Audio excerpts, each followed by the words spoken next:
Εν Ιορδάνη βαπτιζομένος ο Κύριε, ει της τριάδος εφανερώθης προσκύνηση του γαργενήτωρος η φωνή προς εμαρτύρηση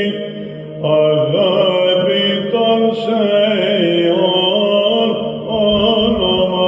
ονομάζωσον και του πνεύμον εν είδη περιστεράς ευβεβαίου του λόγου του ασφαλές ο επιφανής Χριστέ ο Θεός